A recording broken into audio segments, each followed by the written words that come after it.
है ठाकुर जी के बारे में प्लीज। ठाकुर जी की बहुत सी वाणियाँ हैं, लेकिन अभी हम एक किताब पढ़ रहे थे, उसमें हमने पढ़ा कि एक बार ठाकुर जी अपने आश्रम में बैठे हुए थे, तो 3 लोग आए और आकर बैठे हुए थे और ठाकुर से बोलते हैं कि ठाकुर क्या आप भगवान हैं? तो दूसरा कहता है कि या आपने भगवान को देखा है? और तीसरा उसमें बोलता है कि आप भगवान से हमको मिला सकते हो।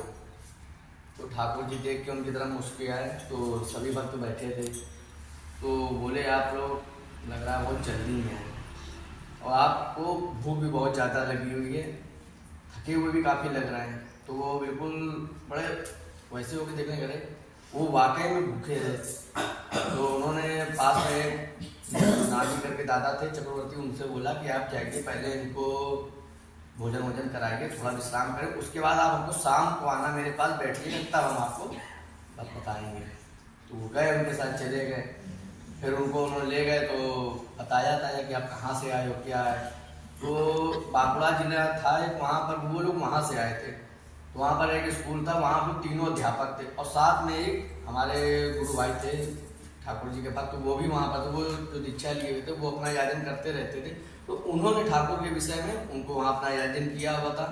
तो वो बोले हम ऐसे दीक्षा नहीं लेंगे, हम जाएंगे उनको देखेंगे परखेंगे तब हम दीक्षा लेंगे। कि आप जो बोलते हो कि हमारे ठाकुर सतगुरु हैं भगवान हैं, तो हम पहले उनको देखेंगे समझेंगे, तभी हम तीनों वहाँ से यहाँ आए हुए हैं।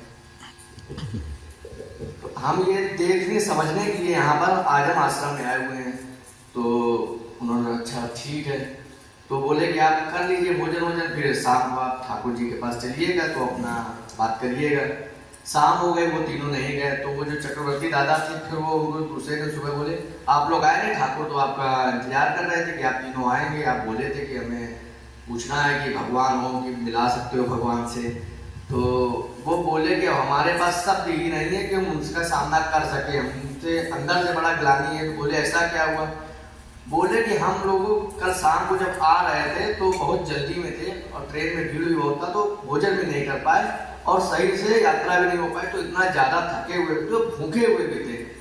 और जब हम वहाँ गए तो हमने वो देखते ठाकुर जी समझ गए, ऐसा सिर्फ एक माँ समझ सकती, इतना स्नेह भरा हमने किसी को देखा ही नहीं कि मतलब वो देखते ही समझ गए कि हमको कितनी भूख लगी है और हम लोग कितना थके हुए हैं। तो इतना जो सिर्फ स्नेह जो था सिर्फ माँ ही समझ सकती है अपने बच्चे के लिए।